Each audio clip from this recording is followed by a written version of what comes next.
stuff like Syndra, like champions that have kind of like a one combo R press that can really just end your day. And that is similar for the Azir. If you get Shurima shuffled into an Emperor's Divide, you're probably not going to have a good day. But if you can Chrono Break, you can go back and you can live. And it's pretty interesting to see him pick up kind of a assassin-y type of champion here once again in the mid lane. I'm sure all eyes are going to be on that mid lane matchup.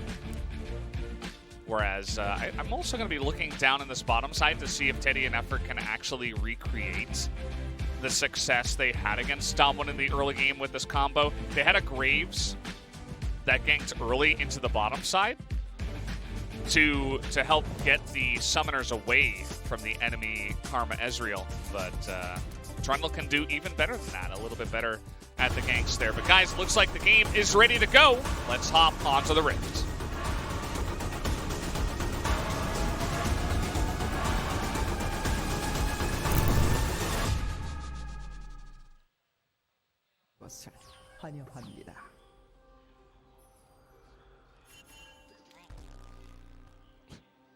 Here we go, guys. We are back on the Rift here.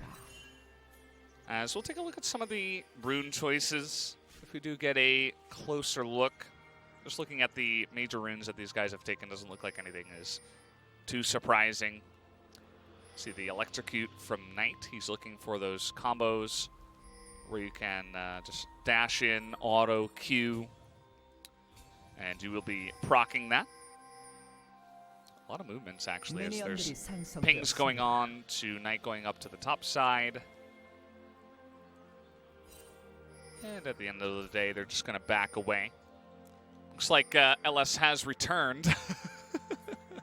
He's getting situated. I wonder what he's going to think about these comps that we just put together here on the side. You're right on time for the League of Legends, the important part. Mr.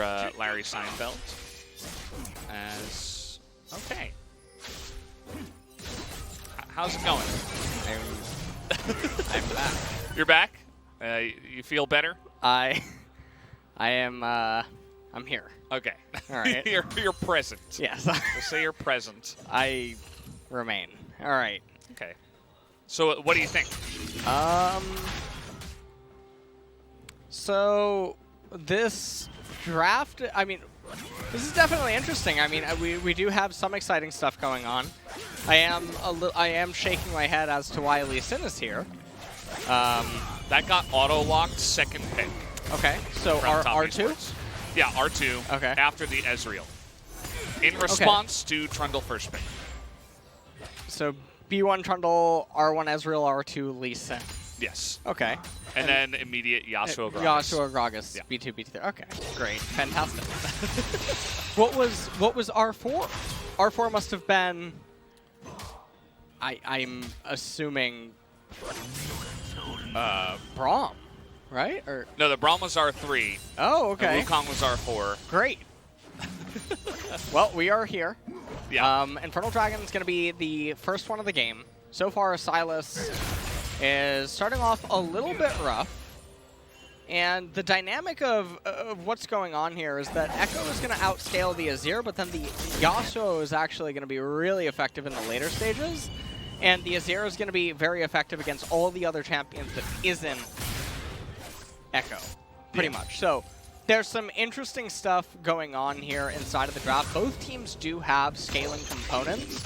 I would say that because of the Lee Sin and the Braum, the edge would go to T1 the longer that the game goes.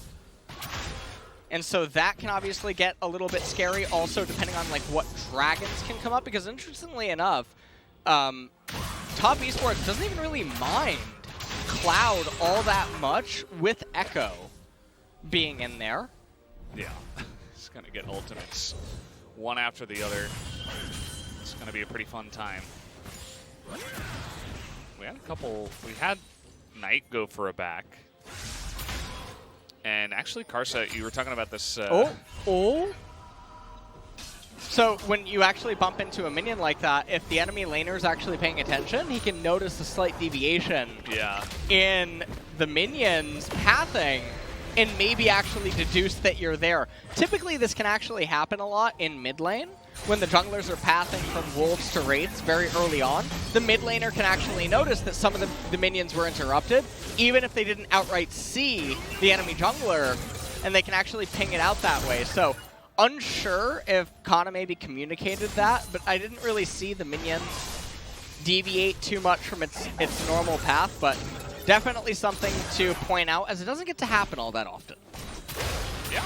And it was actually spotted out, whether or not he was actually seen, or it was because of the minions. He was pinged in the bush, and it seemed like Canna had a pretty good idea that he was there. So nice to get that kind of information, as they're trying to get Knight before he is level 6. He doesn't want to have to flash, but I think he is going to have to there as the follow-up comes in from top. Karsa goes in. That was a little bit... He had his W up. Push actually goes the way of a Knight. Just gonna go ahead and go for a back now. Did have to flash at the end of the day, but Cuzz did as well. And both of these laners in mid still have teleport available. Faker does have the better end of the CS department, but Knight is the one that gets the first teleport off. And Faker is gonna manage to escape. Parallel convergence, but they're going to look to convert this pressure into a dragon capture, and this is a really nice pickup.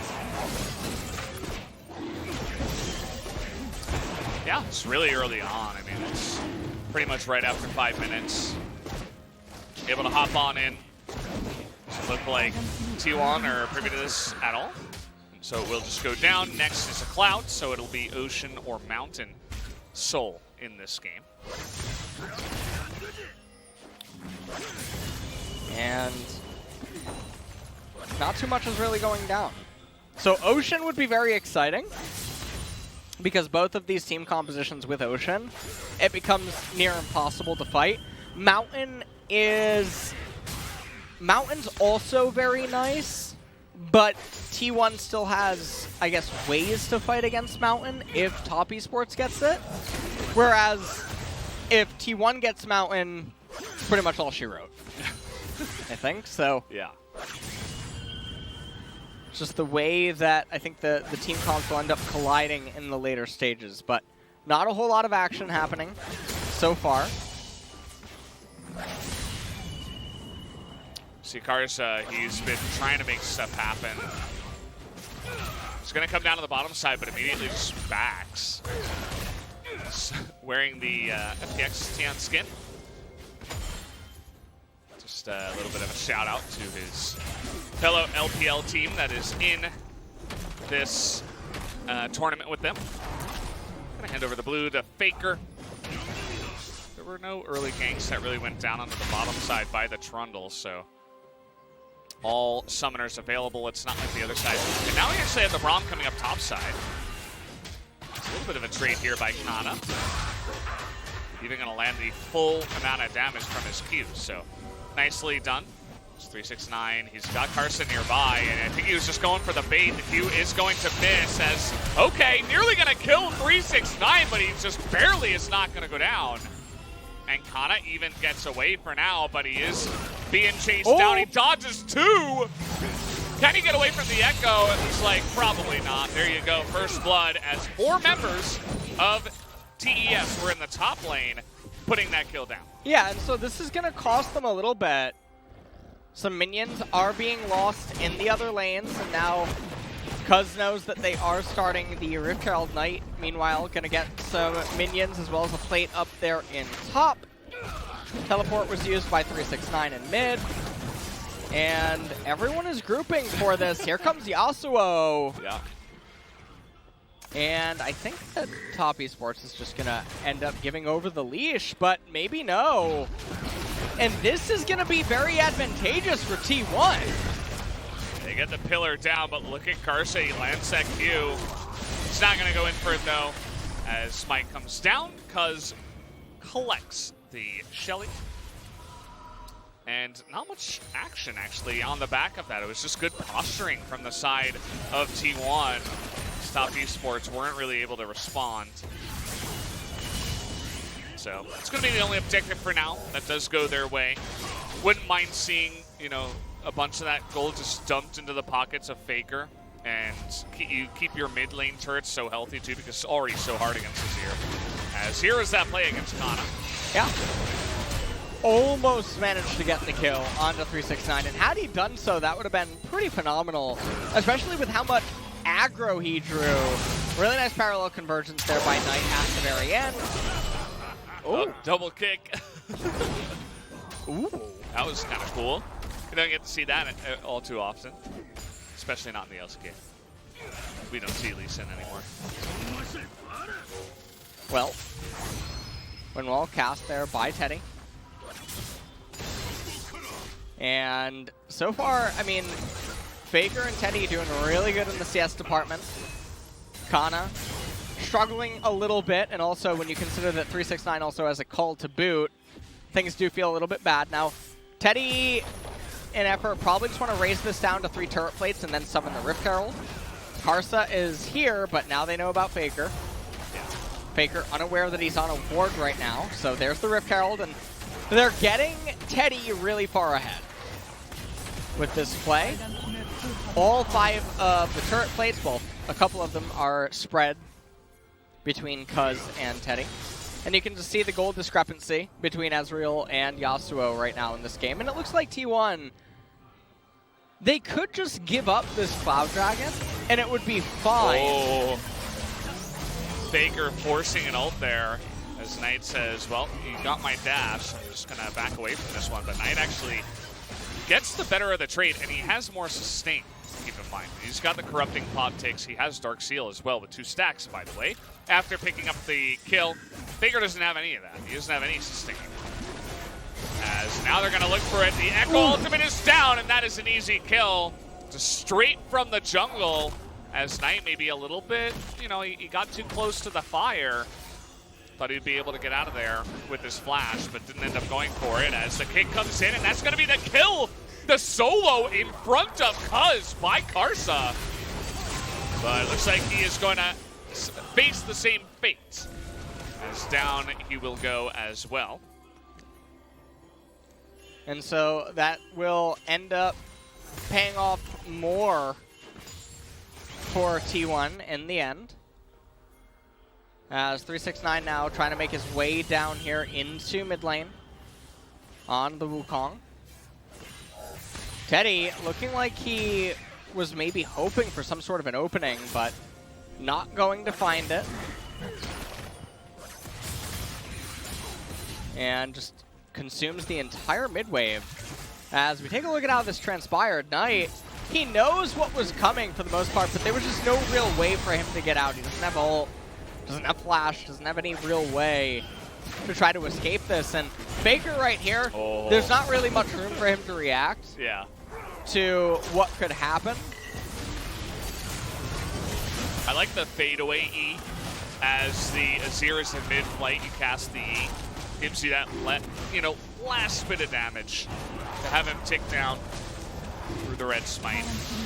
As that's actually going to be the Cloud Drake, and Ocean Soul will be on the Rift here in this game. Haven't seen too much of that today. And, well, blue side jungle being stolen away. Canna is down quite a bit in EXP, I believe, to 369, so that's something he's going to have to pay attention to. And this is also entering into the part of the game where the Ekko starts to become somewhat of a nuisance for the enemy team, but as long as T1 stabilizes, everything should be pretty fine, because the Yasuo is very accelerated, and that's going to be a really key part in making sure that T1's team composition is always able to basically go toe-to-toe.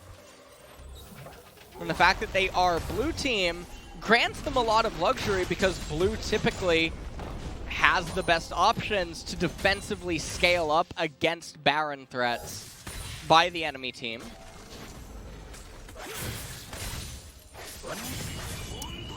Yeah. And we do see Teddy still just farming up here in the mid lane. He has the most CS. He's got the 1-0-1 scoreline right now.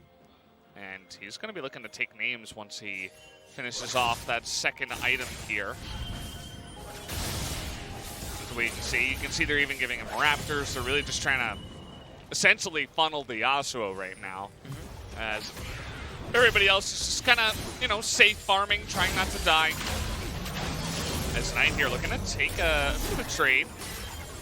Took that turret shot and didn't want any more of it. He already won. And he is up a level, but still just going to back away from this one. Oh, looks like 369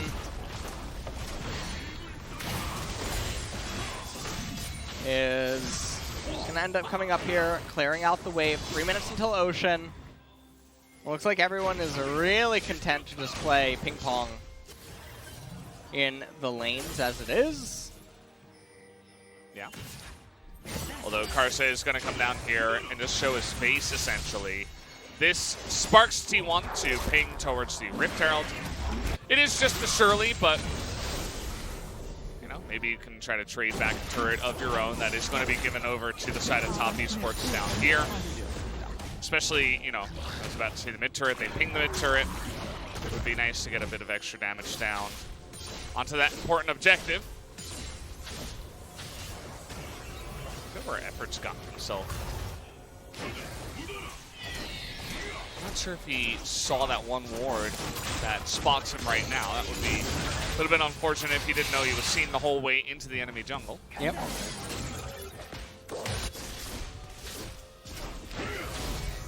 Faker just clearing out the top tier 1 turret. Not a whole lot going on. It's only a 400 gold lead, but top Esports has the Infernal Dragon. Ezreal, we'll have to see what item path he's electing to go into, because he still just has the Sheen. Obviously, Iceborne Gauntlet into Death Stance has been sort of the flavor of the month, because Ezreal just gets so tanky with that itemization path. And then if your team lacks magic damage, you can actually go Liandry's as the follow-up item, because Ezreal has AP ratios on every single ability, and it's not that bad of an item because he stacks the madness, and combined with Iceborne, you get the slow for the amplified burn. So, yeah, I mean, no doubt. That's an option. It's a good item. We'll see if he decides to build into that one this time around. He's gotten the CDR boots so far, so he's really just trying to shell out as much damage as possible here. Lichbane second for Ekko, so not going to be going for any sort of Zhonya's utility, as he's electing more for just burst scenarios. And this is interesting because T1... Ooh. Okay. They're going to try to punish Karsa here, but he goes right over the wall.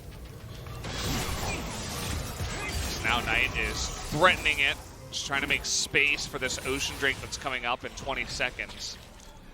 You can see both the Ekko and the Lee Sin are just incredibly mobile, able to lock down onto you at a moment's notice. So Faker has got to be careful about just kind of idly running through the jungle, even if it does feel like it's secured with teammates nearby. Ocean Drake is finally alive, but given that this doesn't bring top Esports to Soul Point, it would be completely fine for T1 to just ignore it in favor of letting the Sylas and friends just continue to scale up more and giving it over to the opponent. And it might just be what they do elect to do, although they're moving into the river. Karsa is on top of it right now. Yeah, and I think that they're just going to give it up. They're going to continue to scale up. They think there's no real purpose to take a team fight right now when Azir is so close to his second core item. You have Trundle that's really close to his second core item. Sylas even just continuing to farm up. So there's no sense of urgency. So we are in store for a lull state. And I know how excited you are about that. Yeah. Well, at least we got 4 kills in this one. It's not like the was the first game of the LPL finals where JDG and Top Esports went. It was like 26 minutes with no kill, no action. So it's a little bit better than that. But you do have a lot of scaling in this game, so it's not too surprising, at least. And as we talked about before, there's a lot on the line. And I feel like whenever that's the case, teams are more likely to just take it slow, try not to make any mistakes. Especially Korean teams who are so used to doing it for, you know, how many years now? A unlimited amount of years, basically. Well, this is the tournament where they can try to reclaim international relevancy. And T1 winning here and advancing to the semifinals would be really important. So, lots of posturing does benefit them due to the nature of the team compositions, and also the fact that Ekko is going for the damage is going to actually work against him because it puts more pressure on him inside of the team fights. He's going to have less options available and infinitely less forgiveness with trying to find openings and angles. Not even going to bring up the F word, freezing. That's just, we're not even gonna, we're not going to go there. Hold back, Ellis. Yeah. Hold back. Just going to play ping pong instead. Yeah. It's our favorite sport. Mentioned it many times. Ping pong, racket sports, badminton. It's also pretty fun. True. Actually, nowadays the weather in Korea is really nice. It is. And because a lot of the factories are, you know, slowing down or shutting down, there's a lot less pollution as well. So some really nice weather nowadays. And if you go down to the river, you'll see a lot of people playing badminton just for fun. Just hitting it back and forth. Kind of feels like what we're doing now. Canna trying to go into this one. Look at where that stun was placed by Knight, but he's not gonna. He senses something up. Teddy is coming down here. Oh, and okay, that's the GLP onto the Sylas, as that is actually gonna lock down the kill here, just like that. And with the TP coming in, 369. I don't know about that, buddy. You're gonna get the double knockup. Trying to get on top of Teddy here. As Effort takes the long way around. He took the scenic route. And looks like, 369 flashing. He's really trying to outplay this, but was never really going to happen as we get one, and then it's like a 1+1. You know, you go down to the convenience store, it's like a special deal. You get the one and then the +1. Okay. From, you know, very thanks to the generous guys over at Top Esports. As I'm not sure why he TP'd in there. I think, well, maybe it was before he saw Effort. I think but he even thought so, that Knight would live longer. Yeah. And if that would end up happening, then they could definitely turn that around with an Ekko ultimate. And then Ekko just getting his abilities off. Because you saw that he had enough damage to force Yasuo to flash almost immediately. So if we take a look at this, the GLP 800 bullets come out and slow him, and then Knight couldn't quite get his ultimate off even when he landed. Yeah. So had he gotten the ultimate off, Wukong comes out like this, with this kind of damage. Yasuo is flashing defensively. Karsa, nice kick and then flash away. Not the kick flash we're used to. He's still going to die here as Faker. He's going to get the 1. How about the 2? The Ekko ultimate comes in, but it's for naught. There's a lot of Ezreal damage does come through, but it's still going to be 2 more kills. Just like that, into the pockets of T1, and it's right before the Ocean Drake spawns. I mean, this is Top Esports getting out of position, and T1, it's almost like they lulled them into a sense of security, and then immediately just clap down hard. And they're even looking at Baron. They say, okay, we get the jungler, we get the mid laner. Mid laner though has TP. Got to be careful about that. Ultimate's still down though on the Ekko. They're just going to go ahead and start it here. They do it so quickly. Minutes. There's no way for Lee Song to get there. And he's going to sing a song at the very end. It's going to be one of sadness, yeah. You just got to get that smite down, and it does go the way of Trundle. Waited until pretty late to get that one, but it still goes down. 369 surviving for a long time. Knight doing work in the back line. The casket's going to go wide as Knight goes in onto Faker and is going to survive here. T1 just desperately trying to keep their Barons alive. And they do get this Baron and keep two of them, but the Ocean Drake's still available, which would put top on Ocean Soul. I'm really surprised that top isn't just running over to it immediately. They're actually just running with the Lee Sin and the Braum, so Trundle can actually buy enough time, and then Canna will teleport in. Now, JackeyLove does have teleport himself, though, so I suppose JackeyLove will recall here and then teleport down into the Dragon. And Kanna's going to teleport from the north, come in with the Trundle, I think. I think TPs are about to fly. Yeah, TPs are definitely flying here. Here comes the pillar, and Smite Fight goes the way of Q. Oh, it's Lee. going to go the way of Lee. Nicely done by Karsa. But what is going to be the damage on the backside? The rest of Top Esports pretty slow to get in here. Nice cask, and they should be able to feed this. Okay, Karsa still on the run. He doesn't really have a good Q target, so he is going to go down. They feed that kill to Canna. I think they would have liked that a little bit better onto the Yasuo, onto Teddy. Yeah. And now it's a bit of an uncomfortable situation, though, because now Top Esports is at Soul Point, and so it does get very scary if T1 can't manage to accumulate a sizable enough advantage to just sort of lean on their opponent and let gravity kill them at that point. So this is the Ekko just getting caught out after the initial Lee Sin dying. And right here, T1 a little bit slow on the pull. Faker could have just gotten out of there, but actually elects to stay. Gets locked up by Knight, uses Shurima Shuffle. Karsa finally arrives to the fight. Now they're pushing down bot lane. Oh, Faker. Oh, he was in a little bit of trouble there, but I think their sixth sense is beginning to tingle, because immediately Top Esports just all runs straight at them. It's a little bit suspicious, and T1 is going to fully back away from that one. Some pings went down on the Wukong, saying, where did he come from? Well, the Baron power play in the end seems to be a negative one. Yeah. So, a very unfortunate turn of events. Yeah, this is still a close game. I feel like it could go either way at this point. Although, we do have a nice amount of scaling on T1's side. We've seen a lot of these games be thrown back and forth, so I don't want to, I don't want to make any decisions subconsciously in my mind, as it really is going to be big fights over the next potentially 3 drinks.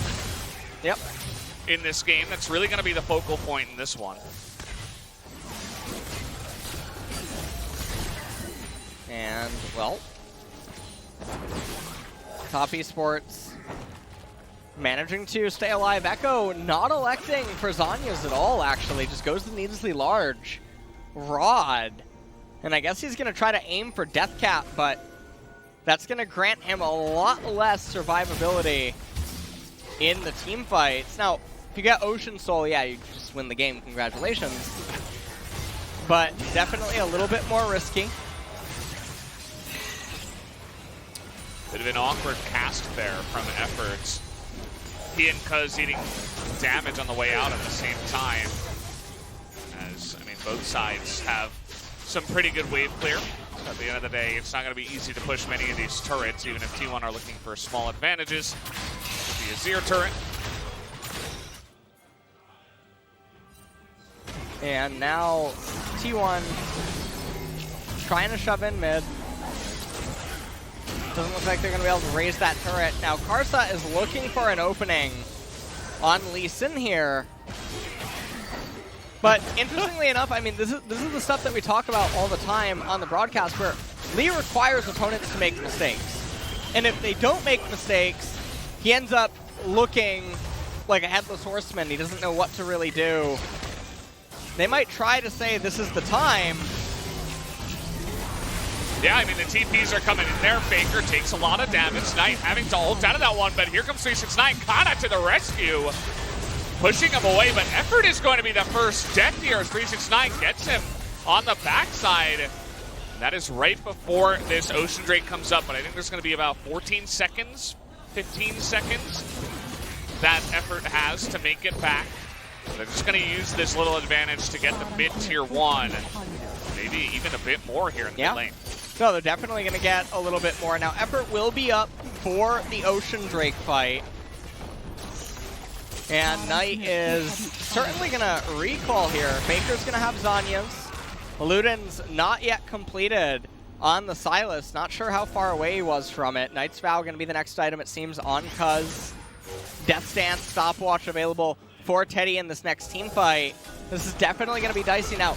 Knight has teleport available, but he's not recalling. I think he's really trying to get to the Rabadon's death cap before the fight, but not going to be able to in the end. So they're just going to give it away. Yeah, this is going to be a dragon reset. And so now, even if Top Esports somehow wins the Baron fight, it's not the end of the game. We're going to have another song and a dance.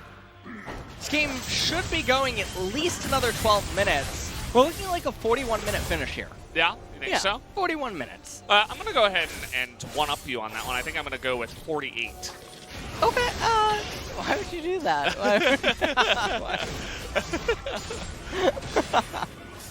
You know it's possible. Looking forward to it. Yeah. Karsa is just, he's really trying to cosplay the ninja this game. He's looking for all the sneaky brush.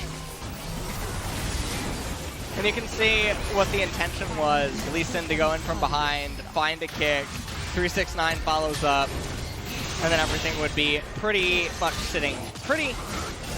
And now T1, what the, okay.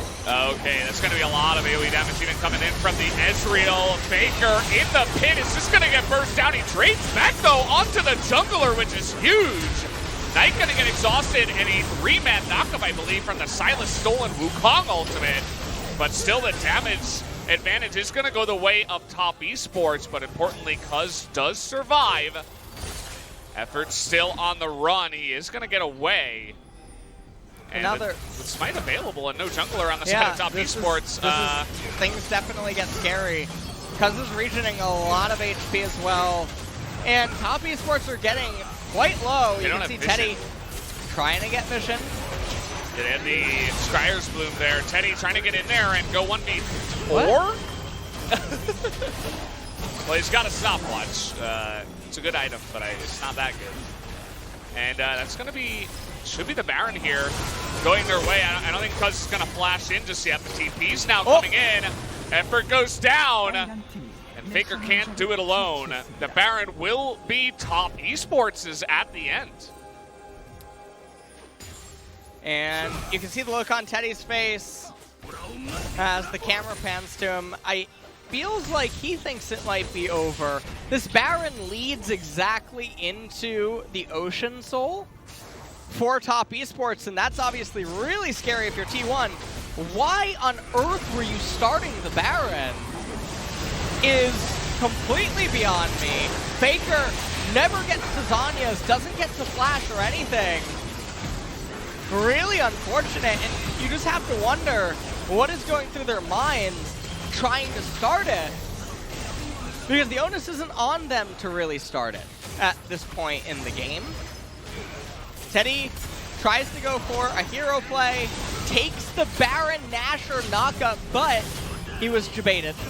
Baron Nashor playing for Top Esports in this one. Yeah. Enjoying the beatdown, seemingly. Yep. Top Esports is giving to him. And, yeah, doesn't look like anyone was clawed out here or anything like that. Doesn't look like we missed any action. So the Baron buff is going to end right at about the time that the Ocean Drake spawns. Yeah. It's going to be pretty interesting to see if Top Esports can put on the pressure to also try to secure the Ocean Soul. And with the lead that they have already, the Ezreal is just ginormous right now. Yeah, I mean it's like, it's super obnoxious, his itemization. It's such a nice itemization path. He's so tanky, he's so durable. And then once he gets Conqueror going, with Death Stance, with the Scimitar healing as well, things just pan out so well for him. Yeah. You can frontline as long as you're not getting CC'd, which of course the Scimitar does help with. You're so incredibly mobile at the same time. Nobody really needs an introduction to Ezreal. As, yeah, they're just trying to make as much of the Baron as possible. Trying to pick up whatever lost gold coins are out there on the map in outer and inner turrets, extra jungle. Faker actually picked up a Void Staff. He has the Sork Pen boots as well. So, getting real close to true damage on a few of these targets. As pretty unlikely that he's going to be able to get to another item before this fight. This is going to be it. This is going to be the last stand for T1. Oh, Canna. Oh, Canna. Yeah, Canna. Huh? Oh, that was max range. I don't think he wanted that to hit. He was running away. Yeah. And he wants to probably just hit that honey fruit, eat a little bit of that. And Ezreal is just, Ezreal's a really nice Look champ. at Knight. He's getting in the backline. The double stun in the backline. They get Faker. And Top Esports, just like that, are going to put them in the grave. There's only this one guy who's left here. It is going to be Teddy with the GA. Everybody else just running away. The TPs are coming in as Top Esports. They don't need an Ocean Soul to win the game. They just need to take down your Nexus. And so that's going to be it. T1, there's no way for them to hold on here. Yeah. The minions are plentiful. Look at that, flashing the emotes as well. Canna and Effort desperate to stop this one, but it is not going to. No matter what they do, they're just going to have the emotes flash in their face over and over. Knight just dunked their lives in the back line once again and will pick up the win for Top Esports and move on to the knockout round. That is 2 LPL teams from Group A moving on to the next stage. And deservedly so. They were more consistent when it came down to this long day of games, and they will pick up that slot. And, well, this ended up being Damwon dragging T1 down with him to the ship in the end. Yeah. That's, you know, it's not Rift Rivals. It's not like you're fighting for your region, but at the same time, it's funny the way that happens. Yep. That one team was able to drag down the other, but, I mean, it's T1's problem as well. Why are you playing overconfidently against Damwon? They're still a good team. Yeah, they did it against Damwon, and they did it here again against Top Esports, where they were pushing needlessly despite having big item spikes around the corner. The Baron start is one of the most bewildering things, I guess. I'm gonna dig deep into my, peculiar, my bizarre. Yeah, exactly. I gotta dig deep for those. That's the 3. And Top Esports, I mean, they just capitalized really well on the collapses, and I mean, T1 made it very easy for them with the way that they were playing. And I think Teddy's face basically said it all at the Baron throw, or not the Baron throw, but his desperation play and then failure to do so to salvage the game state.